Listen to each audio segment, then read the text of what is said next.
Hello, good morning. This is your bishop once again, Bishop Abeta Victor.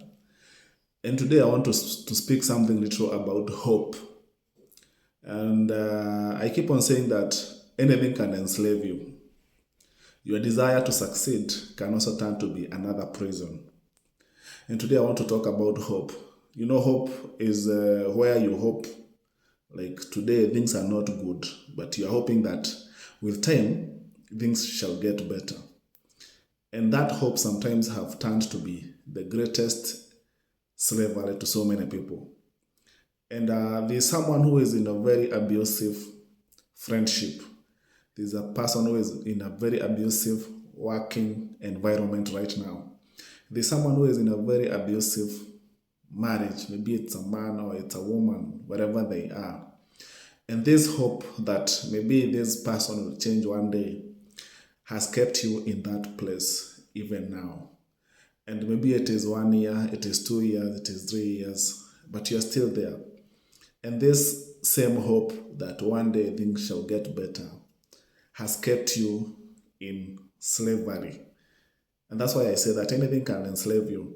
Even the desire to succeed or to be the president or to be the MCA or to be the biggest businessman can turn to be another prison.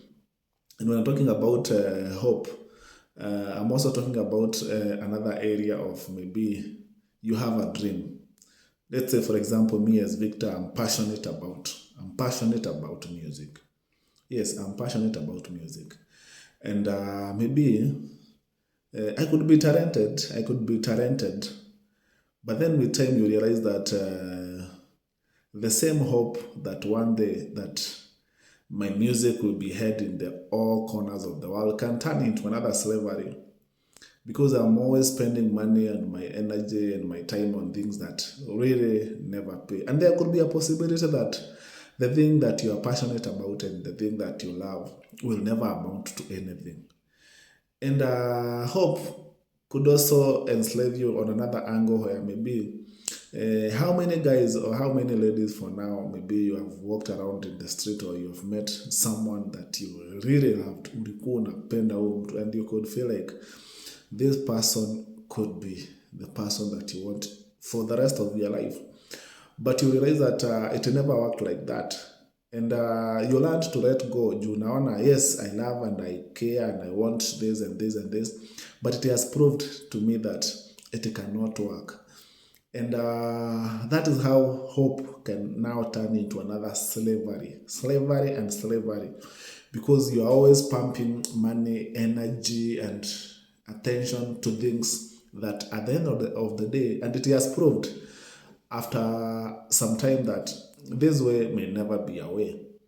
And there's hope that one day things shall be this and this and this has made so many people to lose many other opportunities.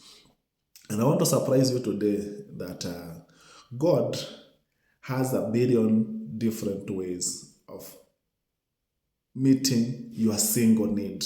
That is how great God is. Like, He can use a billion different ways to satisfy your need for money. He can satisfy that need for money by giving you the money or by removing the need for money, because you don't have to be given money to solve your problem. Someone can offer the services for free, or someone can, yeah, there are so many ways of God meeting your need, which is not necessarily through the way that you think is the way. And when this year started, every plans that I had to do business, because I'm a supplier and I supply things, and every person that I was hoping that they should give me a job, none of them gave me a job. And that failure was so painful, but it taught me that I should not just look on that one direction. And this is mwaka iko karibu kuisha saa hii, and I'm still eating and I'm also breathing. And it has taught me that it may not be necessarily the way that you've been pushing for 10 years or 5 years or 3 years that is going to lead you where you want to go. There are so many ways to arrive to your destination. And that hope that maybe things shall get better after 1 year or after 2 years or after 5 years, has made us even as a country to tolerate so many useless leaders and brainless leaders, because you hope like, wacha tungoje siku moja itaisha. But I want you to know today that the only life you know is the life you are living now. And hizo mambo za kesho kwanza achana nayo, learn to handle today. And today you should ask yourself, which is the cheapest and the easiest way for me to handle the situation right now? So you should, before you have extinguished every other option and every other possibility of reaching your goal, because you can reach your goal. And I want to believe maybe the goal of so many of us, and I think the reason why we also go to school is to learn how to be financially free. There are so many ways to reach to that financial freedom. And when you make your life to only have one option, then you are in for a lot of disappointment and a lot of heartaches. And I want you to free yourself, because to be financially free is not to have all the finances in the world. It is to be free from needing finances. And I want you to have different ways of solving a problem, because there are very many ways of solving a problem. There are so many ways of solving a problem. Right now, there's an issue of petrol. You can solve that problem by maybe walking. And walking is also very healthy. It is very good for your health. You can solve that also need of petroleum by maybe cooking with firewood, or there are so many ways to solve a problem.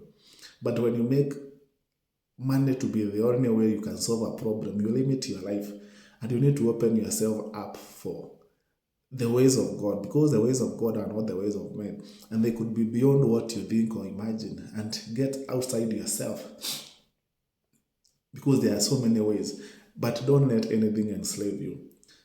Today, I'm woken to that reality that maybe I am passionate about something, but there's a possibility still that it may never amount to anything. And if I have pushed it for 1 year or 2 years or 3 years and it is not bearing fruits, maybe that failure is telling me that you can try something else, or you can try going in another direction, because you don't have to go that direction. There's no any place that you are that you have no option, or you have no other way of going about the same. So don't be a slave. My goal in life is freedom. Freedom, freedom, freedom. And the desire that maybe today, nowadays, we have spiritual leaders, and they tell you that when you follow well, when you now become the leader, other people are going to follow you. And that aspect of you submitting to the authority and the people who are in leadership right now has put so many people in slavery. You have become a slave to a person with the hope that maybe, you never know, maybe after 20 years or after 100 years, then you'll be in that position, and then other people will be following you and singing for you. And that has made so many people to be slaves to men. It has made so many people to be slaves to men. And I want you to value your freedom. I want you to value your freedom, because it is not a guarantee that what you are passionate about will amount to anything. And the truth is, but of course, try. You can try things. Go and try out this one. Go and try out this one. But simply work with what is working. Work with what is working at any given time of your life, because your now is the most important time in this world, because this time is the only time that you have. What the promise of tomorrow or 5 years to come is really nothing. This minute is the minute that you have. And for this minute, you should find the solution for the problem of this minute. And once that is done, or if you find that the way you are trying to solve the problem is not working, find another way of doing the same. But don't let anything enslave you, even hope, even success, even becoming famous. Don't be a slave to anything in this life, because you are called for freedom. Freedom, freedom, freedom. It is for freedom that Christ came, to free us from bondages. And you can have a bondage of finances. Your desire to have finances can also turn to another bondage. Your desire to be this and this and this can also turn into another bondage. So don't be a slave to anything. And sometimes failure is telling you what not to do next time. Sometimes pain is telling you what not to do next time. So when you are hurt in this angle, then you know that this I should not do that another time. So failure is all very important, and pain is also very variable for you. It tells you what not to do. So be humble enough to accept that this way maybe is not working. I should find another way.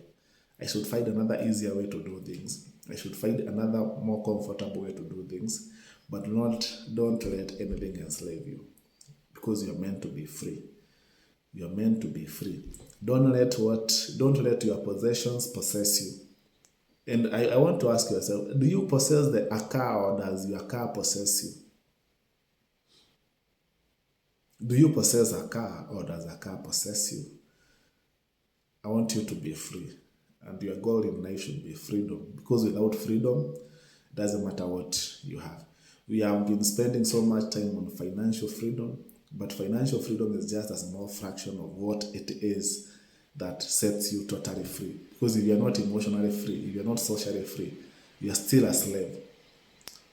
So find different ways, because there are many options to do the same thing. There are many ways of killing a rat. Just find another way. And thank you for taking your time to listen. This is Abita Victor, and I care about your well-being. As always, I want you to be free. Thank you so much.